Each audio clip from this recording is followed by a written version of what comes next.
Good afternoon. I'm Bo King. It's my brother, Matt King, and our sister, Laura Duncan. Thank you for joining us. 16 of us have gathered here today to say goodbye to Jerry King. Now, 16 people makes for a reasonably large family, but it feels like a small funeral, especially for someone like our dad. Dad loved a crowd. Dad made crowds. Like planets make moons, pulling people into his orbit. He was rarely happier than when he was surrounded by as many folks as could fit in the room.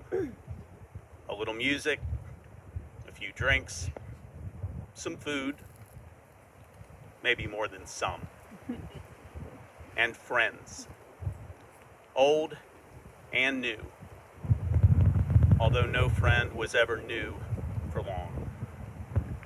A room full of friends, full of stories and fellowship, with Dad, the gentle giant, looming at the center of it all, welcoming you with a handshake or a hug, or both. His deep voice and rolling laugh, the undercurrent that kept everyone swirling happily along. I bet many of you met Dad in rooms just like that. I bet you wish you could be with him in a room like that today. I sure do. Given that, celebrating Dad like this, remotely, scattered across many separate rooms, staring at screens, could feel wrong, even cruel. But Dad, ever the scientist, would reject that. This coronavirus, he would say, has no feelings and does not care about ours. It's just being a virus, it's not being mean. And because Dad was, as Mom has noted, the most optimistic person any of us has ever met, he would encourage us to look on the bright side. Well, we 16 are coming to you literally from that bright side. We're gathered on a narrow point of land formed by the Kiowa River and its saltwater creeks. There are no walls or ceiling here, but this, too, is a room. This is Dad's church. This is where he and Mom would come at sunset to sit and, as Dad liked to say, commune with nature. We 16 are surrounded by the spartina, pluff mud, shrimp, blue herons, egrets, and bald eagles that he loved. We'd like to be surrounded by you too, but there's no way you'd all fit in this room. So this virus, by keeping us apart, has also brought us together here in Dad's church, in the best of all rooms to celebrate him. So let's begin this celebration by bringing some of your voices into this room. Dad led a rich life. We've invited testimonials from some of the folks who knew him along the way.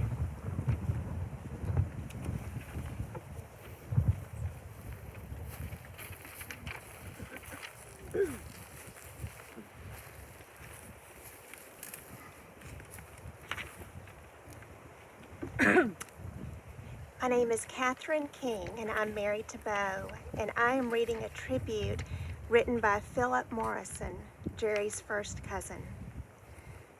When I think of my cousin Jerry, I think of several key factors that shaped and directed his life.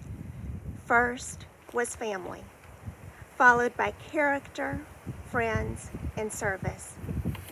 Jerry and I were born to the two youngest of 7 sisters and 1 brother, and we were the 2 youngest of 20 grandchildren. These 7 sisters and their brother were an extremely close family, which grew to include their spouses and children. It was a wonderful, loving family that exceeded the depictions portrayed on TV's Walton's Family. Their parents prioritized their Christian faith, education, citizenship, and patriotism with extra emphasis on family bonds and gatherings. This family emphasis helped to foster a lifetime relationship between Jerry and me that made us more like brothers than cousins. We were especially doted on not only by our parents and 2 unmarried aunts, but also by the other 3 aunts whose children were grown. It was as if we had 6 more mothers. Jerry, his brother, and I were definitely spoiled rotten as children, much to the dismay of our older cousins who were never cut the slack as children that was granted to us. Yeah, we got lots of spankings, but not near as many as we deserved. However, their strongest discipline was our desire to never disappoint those who loved us so much. As spoiled grandkids, we got to spend summers together with our various aunts at an idyllic place in the country called Cheryl's Ford, North Carolina.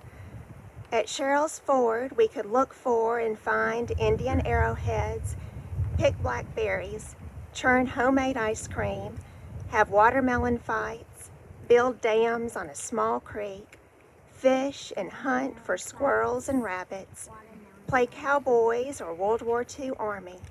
But among the best was experiencing a country lunchtime. In the country, lunch is the main meal of the day, and it included all of the wonderful home-cooked garden fresh vegetables and a selection of desserts. Jerry and I were in heaven during these summer visits. Jerry's mom and dad provided a strong Christian home that taught hard work, responsibility, and service to others. Initially, his family lived on a small farm near Fletcher, North Carolina, where they kept chickens, beef cattle, and pigs. Jerry and his brother acquired a strong work ethic through mandatory chores and responsibilities. There, Jerry developed 2 other significant characteristics. One was a gargantuan appetite, and the second was a tenacious streak most of us would call toughness, or sometimes stubbornness. During our special family gatherings at Thanksgiving, Christmas, and family reunions, Jerry's food consumption became legendary. He never met a chicken he didn't love. And as you know, later in life that expanded to include shrimp and other foods. Incidentally, he told me about applying to be an astronaut while he was in the Navy, but his size disqualified him. Who knows what might have happened if he didn't love chicken so much. Consequently, as a kid, Jerry hovered at the upper level of the growth curve, but also at the upper toughness level. As kids, he could always beat up his older brother, or me, or as he demonstrated too often, both of us together. But Jerry always had empathy for others in need and was not afraid to stick up for them. When the other kids started bullying the son of a German refugee that attended his school, Jerry stood up for and protected him, and they became lifelong friends. And toughness. Just ask the 4 boys that jumped him after he moved from the North Carolina mountains and began attending the Greenville, South Carolina high school. This hillbilly easily handled them, and that set the tone for the future, which I'm sure ultimately contributed to him becoming his class's vice president. He also used this toughness and the work ethic he was taught at home to become a star high school football and basketball player. So Bo, Matthew, and Laura, I hope you realize the wonderful family life you have shared with your mom and dad just didn't happen. It was part of your dad's DNA. And Betty, I will always remember when Jerry first mentioned you to me. He remarked that you came from a family just like ours, which was a big plus to him. Let me wrap this up by saying that I loved Jerry like a brother and always looked up to and admired him. It was a wonderful journey. It just was not long enough.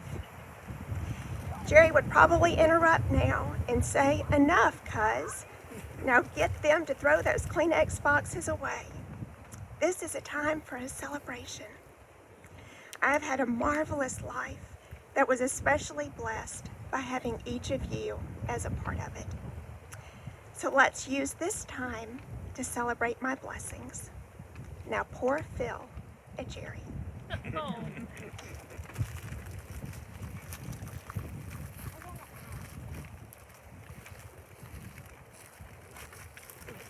Jason. Galen. Galen first. Yeah.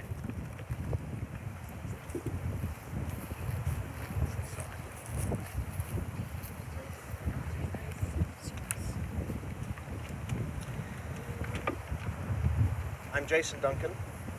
I'm married to Jerry and Betty's daughter, Laura. This remembrance is from Dr. Galen Custer, who is Jerry's student, colleague, and most importantly, friend. In the spring of 1975, I was sitting in an auditorium at the University of Kansas School of Medicine waiting to receive my fate. The graduating students were there to find out where they would be going for postgraduate training. Who had they matched with? For me, the answer was the internal medicine program at the Ohio State University College of Medicine. After the ceremony, more than one of my classmates came to me to express their condolences. At that time, internal medicine at Ohio State was considered the medical equivalent of indentured servitude, the salt mines, as one referred to it. As luck would have it, my first rotation at Ohio State would be on the Heme 2 service. Dr. Gerald King would be wrapping up a month as attending. For the last week of June, he would be breaking in the very green new house staff. Immediately, the Ohio State reputation appeared to be well deserved. 1 week before, I hadn't really been responsible for anything. When I walked on the 10 East nursing station at University Hospital that first day, I was instantly responsible for 24 of the sickest patients I had ever seen, half of whom were at various stages of induction therapy for acute leukemia. I don't remember a lot of that first week with Jerry. I was a little shell-shocked, and I think my resident was too. The medical students on service were doing their best to be invisible. I do remember two things from that week, though. One was that Jerry took the whole team out one night when we weren't on call for a few beers. I think he knew we were shaken, and he wanted to let us know that everything was going to be all right. The other was that at some point Jerry quite solemnly took me aside and asked if I was married or otherwise committed. I said I wasn't. He said he had been a sworn bachelor from Greenville High to Wofford to MUSC to the Navy Rush Presby, St. Luke's in Chicago. But he was no match for the Ohio women. I didn't know it at the time, but he was talking about Betty. He pitched it as a warning that I knew he was bragging that he had hit the jackpot. During the 3 years that Jerry and I were together at Ohio State, we really didn't run in the same circles. He was kind of a big deal, and I was just a small cog in the machine.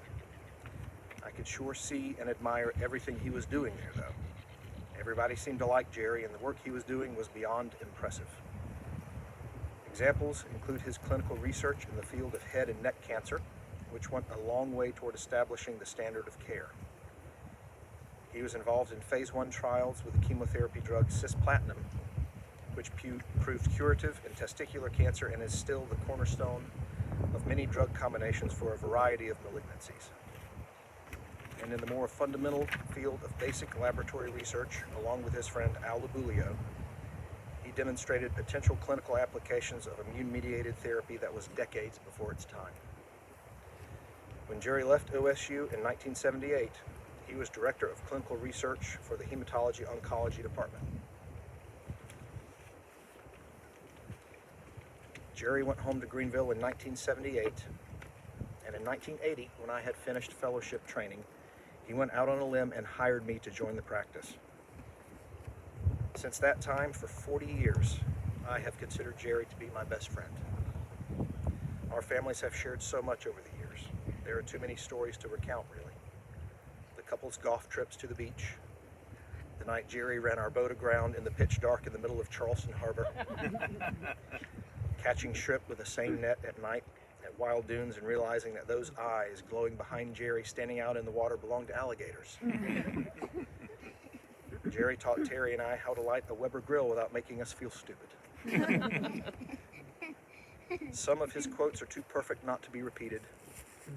One of my favorites, Betty King's favorite food is whatever is on my plate. A lot of my children's fondest memories are from trips to visit Jerry and Betty at Seabrook. To us, they are family. Trying to put into perspective everything Jerry has meant to us is impossible. For me personally, I can say that through his example, Jerry taught me what a gentleman looks like. That is an image we will always remember. Thank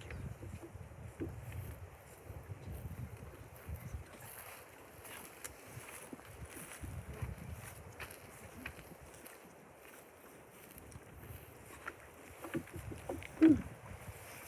This is a tribute from Dad's colleague and dear friend, Larry Gluck.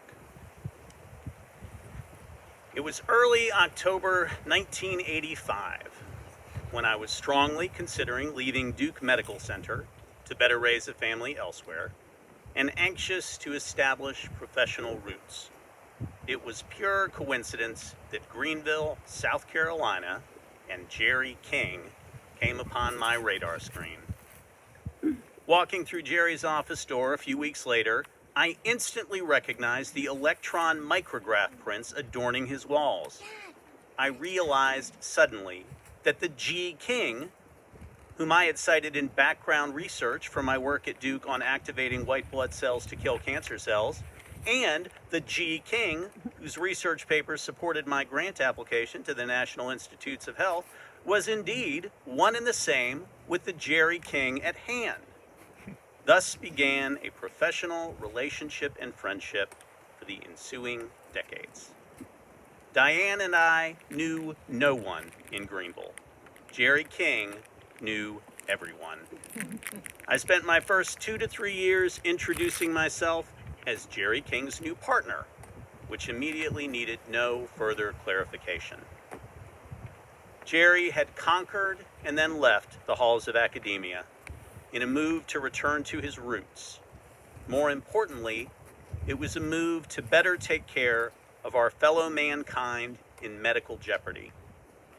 Heartfelt care, compassionate care, expert care that never stopped at the office door and never knew any Monday through Friday workday limits.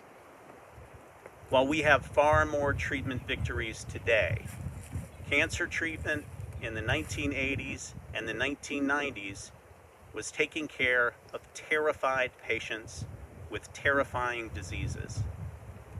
Jerry embraced the positives where they could be found, brought them to his patients in a manner that made them feel comfortable, as they knew and felt that they had an angel working for them.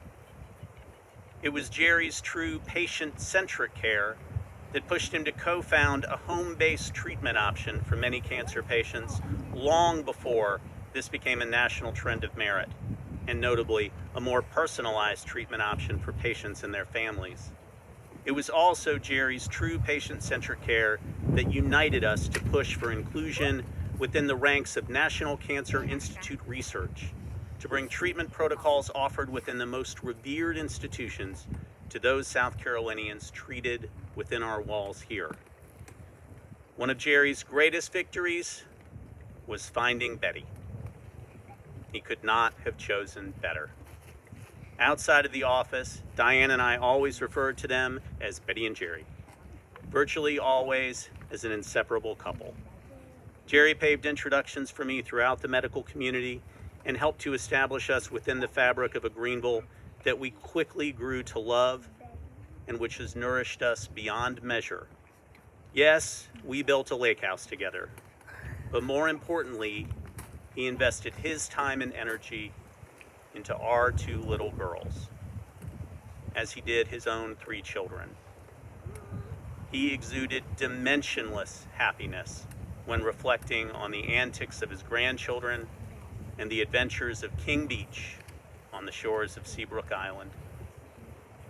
Jerry knew everyone in my world of 1985, and all whose lives he touched and who are still with us today have expressed their own rendition of sadness. Sad that Jerry has passed, sad that so great a force in their own lives could be no more, but also seemingly at peace in the possession of memories that will never fade.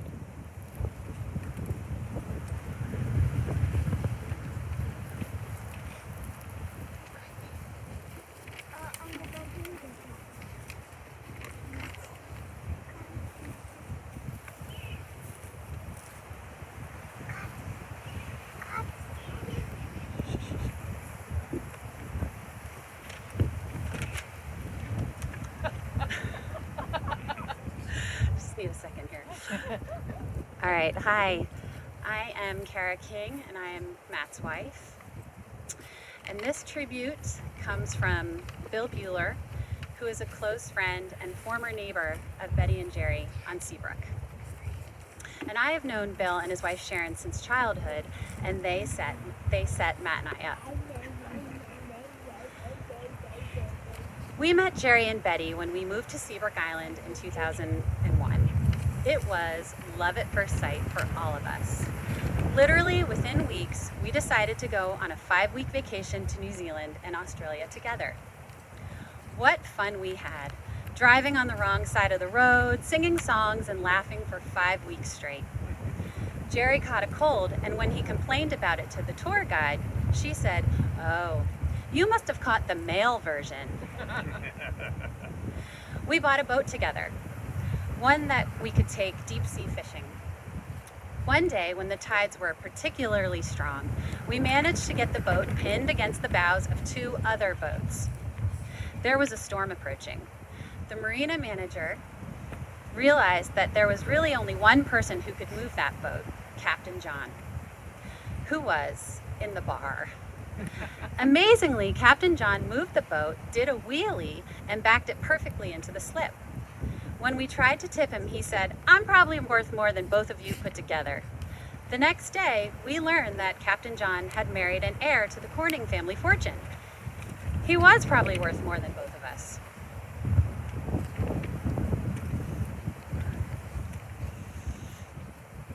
We went on a Betty bucket list trip to Santa Fe, the Grand Canyon, and Las Vegas during March Madness. We had so much fun betting on the games and cheering on our favorites, like Duke. When we asked the young casino manager how to reserve a seat for the next night, he said, "Just text me." There was a blank stare and a pregnant pause before Jerry said, "We're old. We don't text." The young manager laughed and said, "I got that." Some of our best times were at the King's house. We especially liked spending Thanksgiving there. Jerry and Betty made us feel like a part of the family. Sharing their wonderful children and grandchildren really lifted our spirits. Simply stated, Jerry King was one of the most likable people on the planet. He always cared about the other person. Just recently, on one of our calls, he was more concerned about a minor eye issue that I had than his own condition.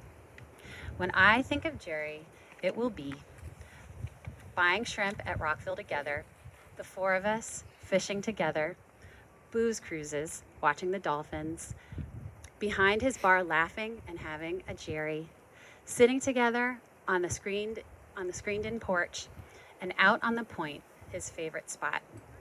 We will all miss Jerry, but it's good we have such wonderful memories of a truly special person.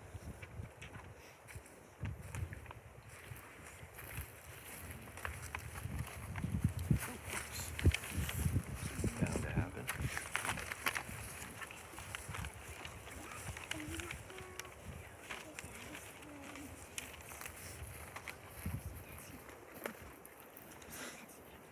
Hi, I'm Matt's Matt's. That's off to a good start here. I am Jerry's other son, Matt, and I'm going to read one more tribute, and after that, you'll hear some thoughts from some of Dad's family members. This tribute comes from Marshall Driver, a very good friend of Dad's and all of ours here at Seabrook Island. There are hundreds of stories that could be told about Seabrook, Marshgate Lane, Betty's Creek, Submarine Flats, and there was no one better in relating those stories than Jerry King. Now, I believe that he would agree that the unwrapping of any good story is better while enjoying a beverage, slightly cooled, well-aged, and preferably from Kentucky or Tennessee. Your choice, but Jerry-sized. Speaking of Submarine Flats, it reminds me of the occasion when the two of us were out of the boat, wading the flats on the northeast side of Betty's Creek. Not long after we started to walk, Jerry spotted a couple of fish. Now, some thought that Jerry had a mild visual impairment, but he could eye a tailing redfish from a long way off. After sizing up the situation, he said, "You take the one on the right, I'll take the one on the left." As we advanced and got a bit close to the feeding fish, it became apparent that what we thought at first were two fish was only one. I said, "Hey, that's one fish." And Jerry says, "You're right, but that's not a fish. That's a submarine." He quickly got down to business and elegantly delivered the fly in the perfect direction and enticed the fish to strike. After an incredible fight, he landed and released the submarine. From that day on, that flat has been known to those who fish the waters around Betty's Creek as Submarine Flats. If you have heard any of these stories before, well, it's worth noting that a good fisherman doesn't care. And as Jerry reminded us along the way, if your stories start to get repetitive, don't worry about it. Just get some new friends, and they're instantly as fresh as the day they were first told. So, Submarine Flats and other enticing fishing habitat adjacent to Betty's Creek in the Kiowa River continue to lead us toward developing our shallow water fishing skills. Most years in the early spring, the fishing community hosts the Low Country Shallow Water Fishing Show. Without further hesitation, off we go. No great fisher ever hesitates. I believe that Ron Bourne joined us that day as we journeyed to the North Charleston Expo Center. The convention center was, here's the tricky part, littered with fishing boats, fishing equipment, fishing clothes, fishing everything. And yes, everything to entice a fisherman to bite and to leave the Expo Center lighter, particularly in the wallet. In addition to being an accomplished fisherman from the Low Country, from throughout the Southeast, as well as nationally acclaimed celebrities, were providing demonstrations on technique and, of course, hawking the latest and greatest equipment. Lefty Kreh, who many consider the founder and one of the most highly recognized saltwater fly fishing experts, was very present. Well, Lefty led a demonstration of casting technique that completely captivated us, as well as the men, women, and children who witnessed his art of using the fly line to deliver a fly not only a long distance, but with incredible accuracy. We were sold. Jerry said, "We need to talk to this guy." And so did everyone else.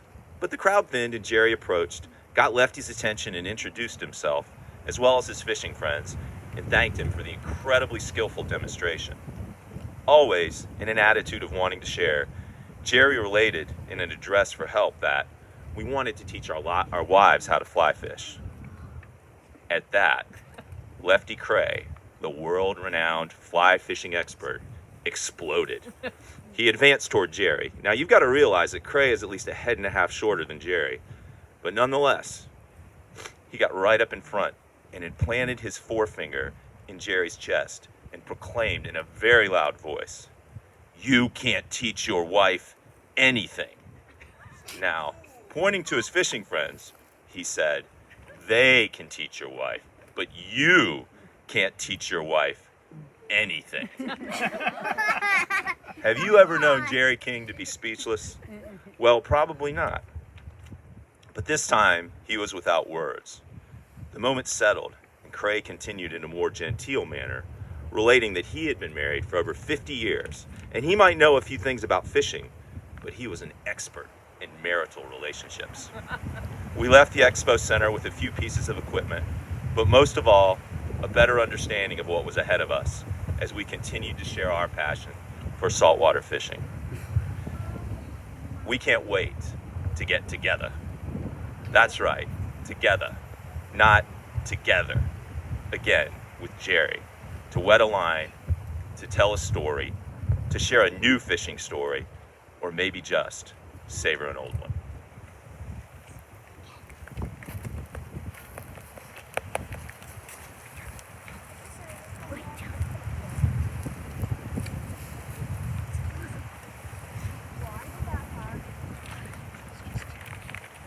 Hi, I'm Laura. And my hair looked amazing before I walked out here. It was perfect. And I'm sorry you missed it. It's not my fault. That's a good one. I spent a good bit of my life trying to make Dad laugh. He had a great laugh. And if something was really funny, I mean really, really funny, he just kind of silently laughed and took off his glasses and rubbed his eyes. Then, if I was really lucky, I would get, Laura, Laura, Laura, what are we gonna do with you? And every time I would respond, love me and keep me forever. And he did. Being Dad's youngest child and only daughter, I was his baby. Every time we spoke, it was, hey baby, or how's my girl? And all I wanted was to be just like my brothers. So, Dad taught us all lessons young men needed to learn. I was 16 years old before I realized that I didn't have to stand up when a lady walked in a room. And that as a lady, opening a car door for a fellow lady seems a little unladylike and more than a little intense. I still have a very strong handshake and will look you directly in the eye if you're speaking to me. He really taught my brothers and me to be polite Southern gentlemen. But teaching us was a job he took seriously. He was a doctor with an English degree, so he wanted us to know how to write and communicate effectively. When I was little, if I asked Dad how to spell something, he would say, go look it up. It's the only way to learn. And I would have to go into the living room and wrestle with the largest dictionary known to man. I have since become an amazing speller with impressive upper body strength.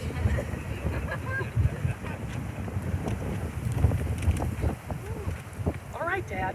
Jeez, let me finish. One word I never had to look up was love, but not just because it is super easy to spell. I was surrounded with my dad's love for over 45 years.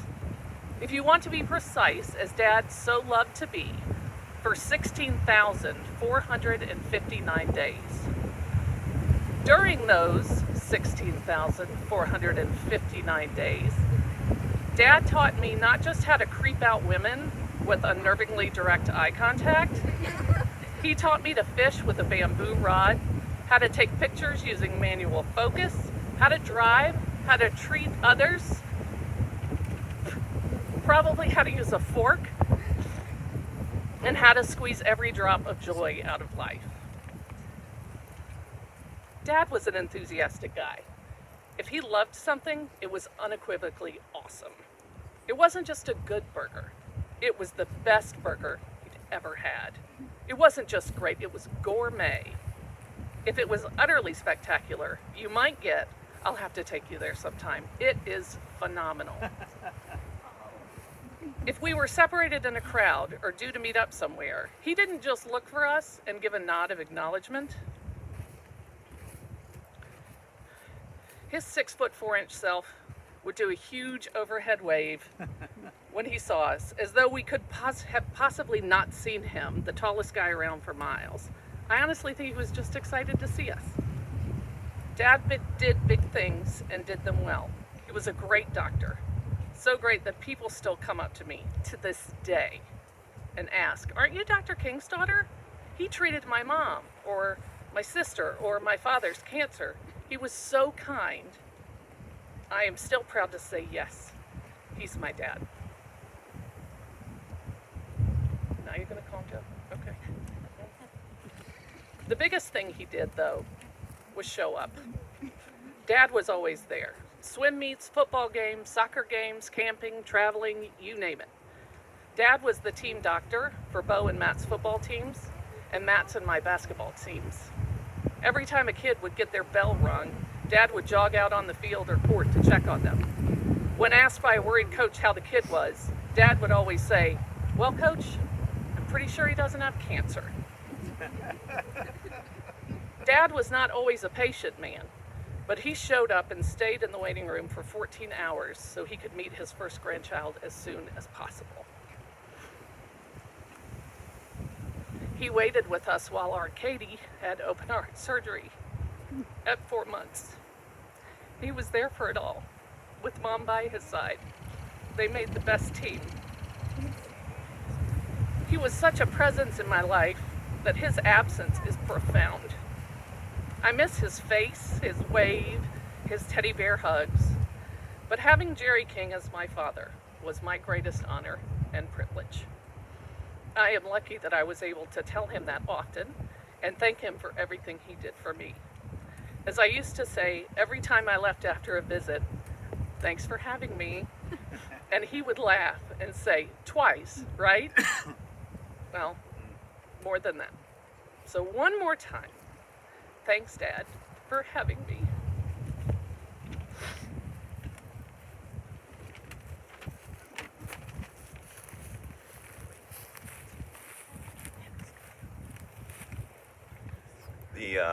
The wind is howling. Two bald eagles just swooped overhead.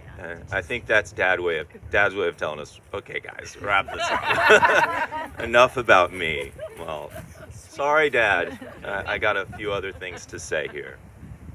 What a life Dad lived. You heard a lot about him today, his professional accomplishments, etc. I'd like to just talk a little bit about what it was like to be his son. I'm going to try to talk about it. When I was a little boy, Dad and I loved to fish together. And our family had a condo that we shared with some other families on Isle of Palms. The condo was about a mile from the inlet, which was our preferred fishing spot. On our beach trips, Dad and I would leave the condo each morning and make the walk down the inlet, me jitterbugging up and down with uncontrollable excitement, and Dad patiently dragging a small red radio flyer wagon loaded down with our gear. People on the beach would recognize us, the boy, his dad, and the red wagon. Those were great times. Me with my hero and best friend, Ian. Got me, okay, thanks, Miles. And a whiff of adventure in the air. We never knew what the day was going to bring. Maybe a flounder, a shark, or a run of redfish. One day the fish were biting and we didn't get home until after dark. Another time we fished our way through a rainstorm. Mom didn't love that one, but to me, we were two adventurers, father and son, bathed in nature and engaged in an ages-old battle against the elements. We didn't always talk much, but sometimes words aren't necessary. In that way we do with people we are close to. I knew we were feeling the same thing, the same sense of peace and joy and freedom. What a lucky kid I was. Miles is in charge of composing me, so thanks, buddy. What a lucky kid I was to have a dad like that. Those trips and others like it were the foundation of our relationship and so many other things I've treasured throughout my life. I look back at them now as a father myself, and I'm struck by all the other things that must have been running through Dad's mind at the time. The stress of his literally life and death work, his mortgage, his retirement plan. I never felt any of that. I always felt like Dad was there just for me, thrilled to see me catch a fish. That was Dad. He never visited his troubles on anyone else, and his greatest joys were in seeing the joy in those he cared about. When I got a bit older, maybe 12 or 13, Dad pulled me aside one day and said he wanted to have a talk. Fortunately for me, it was not the talk. Instead, he said, son, you're getting to an age where you might not like me much over the next several years. You may find the need to push away a bit from the family. That's totally normal, totally fine. I was the same way at your age. I'll always love you. And no matter what happens, when we come out on the other side, I'll still be here for you, and I'll still be your friend. Now, many of you have heard me tell this story, but it was very typical of Dad. Wise and also a brilliant defense strategy.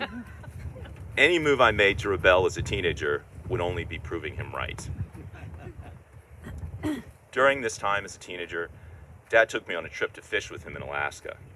It was a fantastic trip, despite me being in the most annoying of life stages. We had a great time. One day, we were hiking around a pond, and Dad pointed out to me that the ground was mossy and very slick, and I should be careful. Right on cue, about 30 seconds later, I heard a big thud behind me, and I turned around, and there was Dad, splayed on the ground. He explained to me that he'd really hurt his leg, and he couldn't get up, and asked could I go get help. So I took off through the woods to find help. I finally reached one of our guides, and I walked up to him and I explained, Dad fell down, we need your help. And I noticed he was looking over my shoulder kind of curiously. Turned around and there was Dad, hobbling his way out of the woods as fast as he could. Dad, I said, what happened? I thought you couldn't get up. He said, well, son, I was laying there and I looked around. All of a sudden I noticed bear tracks everywhere. And then I remembered from a documentary that bears prefer to prey upon the injured and the old. So I found a way to get out of there. Dad's leg unfortunately did hurt him, and he wasn't able to join on any of the fishing excursions for the next 3 days. When we finally got back home after 15 hours of flying, he had his leg x-rayed, and it was broken. Have you ever broken a bone? Do you know how badly that hurts? Just so I could keep fishing, Dad stayed alone in a cabin in the wilds of Alaska with nothing to dull his pain but half a bottle of Jim Beam for 3.5 days. But again, that was Dad. He didn't say anything because he didn't want me to feel his suffering.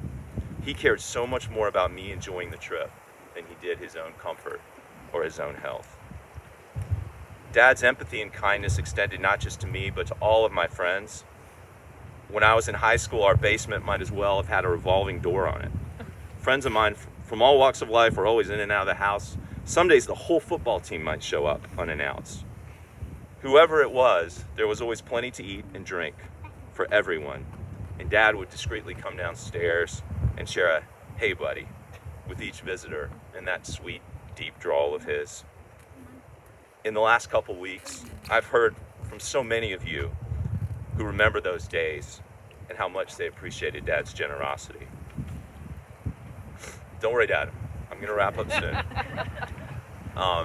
In hearing from others who knew him in other contexts, I've come to realize he was this way with everyone, not just me and my friends. He was a great doctor because he was willing to empathize and take on the pain of his patients who knew him as the gentle giant. He was a great colleague because he was willing to take the burden of the extra shift to give someone else a break. And he was a great husband to Mom because he always listened to her and treated her with respect. I could say a million more things about Dad, and there's so much I respect about him. Miles? Okay. And that I will always miss about him. But in reflecting over the past couple weeks, I'm really gonna need you, bud, for this part. I keep going back to those early days with the little red wagon and how it felt for me to just be in Dad's presence. There's something in there about being a kid with his dad that just can't be replaced. That silent, easy connection that we share. There's something, I believe, eternal in that, something unnameable, something about family that traces across generations, older even than the mountains of North Carolina where Dad grew up. And that's my comfort now, because I feel it with my own kids, fishing with my daughter, throwing the baseball with my sons, sorry, Jamie. I feel Dad in those moments, maybe even more now than ever. I feel it because Dad took the time to pass it along and share it with me. And ultimately, that was his greatest gift. Love you, Dad.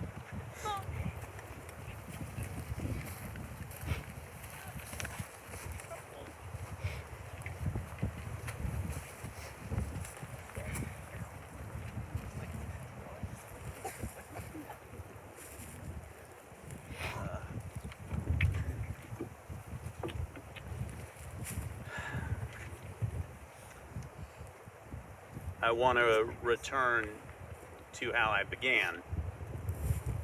All of you are here with us in Dad's church. And particularly after all of these stories, Dad is there with you. In whatever room you're in, look, he's filling the doorway. Listen. You can hear him laughing at that joke you told. Feel. His hand is on your shoulder. Feel his delight in you, his friend. And that delight, my friends, is your parting gift. When you leave this room, each of you can take with you some of the delight that Dad took in this beautiful world. When you eat later, you might find yourself saying, "This is one of the best suppers I have ever had." And mean it.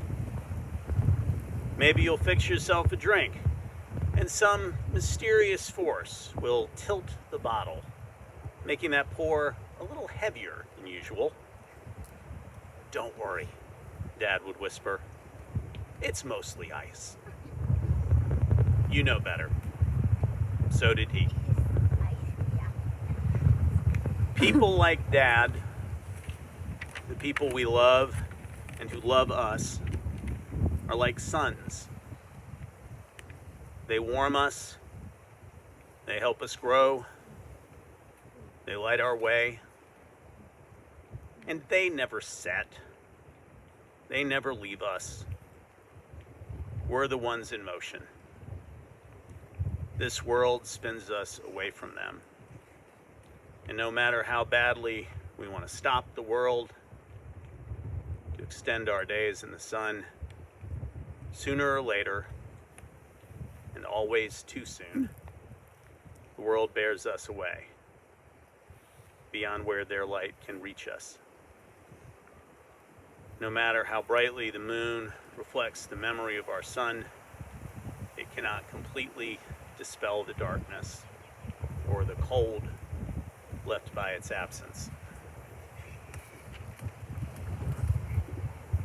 My faith teaches that this world, in spinning us away from those we love, also spins us toward a reunion, to a place where their light again shines upon us with no shadow of a further parting.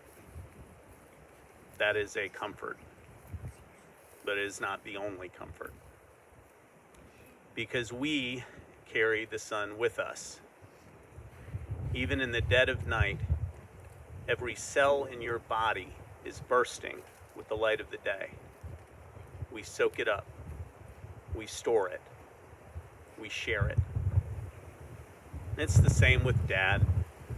We grew toward his light, and thus he shaped us.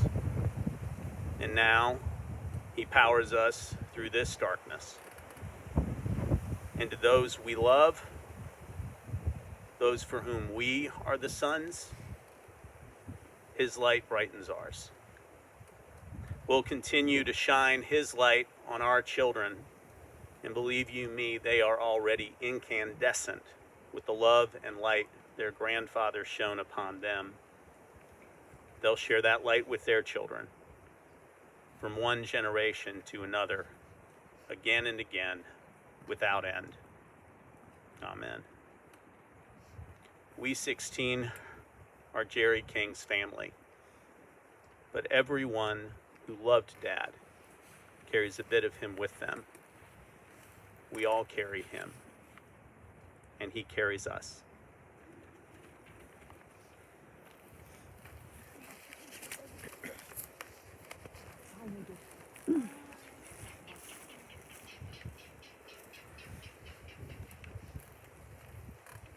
Don't forget what I said about my hair earlier. Amazing.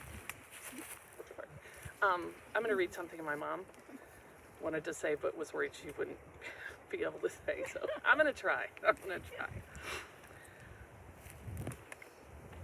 49 years ago, I was working as a neurosurgical nurse in Columbus, Ohio. As I was grabbing a quick lunch in the lounge before scrubbing in one day, one of the neurosurgical fellows walked in and asked, "Betty, are you dating anyone?" I said that I was, but nothing serious, right? No, nothing serious. Good, because I have this guy that I really want you to meet.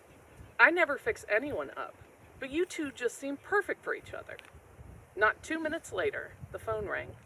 The fellow told me to pick it up. "Betty Zalay, this is Jerry King. I'm right in the middle of rounds. Is it okay if I call you later?" I said, "I'm heading into surgery, so that would be fine." And that introduction was the beginning of a wonderful life together. I didn't know it at first. When Jerry picked me up for our first date, he was wearing a suit, and I thought, he is so old. But it didn't take long to realize that neurosurgical fellow was right. Jerry and I were perfect for each other. I was a farm girl from Northeast Ohio. Jerry opened up a whole new world for me, beginning with where he'd grown up. After the legendary blizzard of '78 in Columbus, Jerry said it was time to head south. When we decided to move to Greenville, Jerry's hometown, my mother asked me if I was sure I wanted to move to South Carolina. I said, "Well, if Jerry's going, I'm going." Jerry and I would travel to places I'd only dreamed of seeing. Africa, London, New Zealand, Australia, even Uzbekistan. But our biggest adventures were here on the South Carolina coast. He introduced me to fishing, shrimping, crabbing, and boating. All the wonderful things about the coast that we'd one day make our home. I never imagined I'd someday watch dolphins swimming by as I fixed dinner in the kitchen. But that was an everyday occurrence during our 19 years on Seabrook Island. Most of all, though, I loved Jerry for the way he loved our family, absolutely and unconditionally. He was always there for us, no matter what else was happening. He truly was the captain of the... Thank you, Miles. He truly was the captain of the King team. He beamed every time a new grandchild arrived. He was totally delighted to tell anyone he met that we had 9 beautiful, perfect grandchildren. I know many of you watching today have spent time out here at the Point. It was a special place for Jerry. It was his church. He was a special guy. Here in Jerry's church, I thank God for him and for the life that we shared for the last 49 years. I love you, Jer, and I look forward to when I'll see you again. Y'all come up. This is fine if it takes time.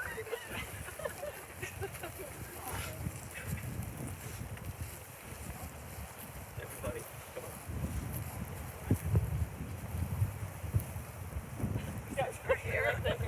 There are a lot of us.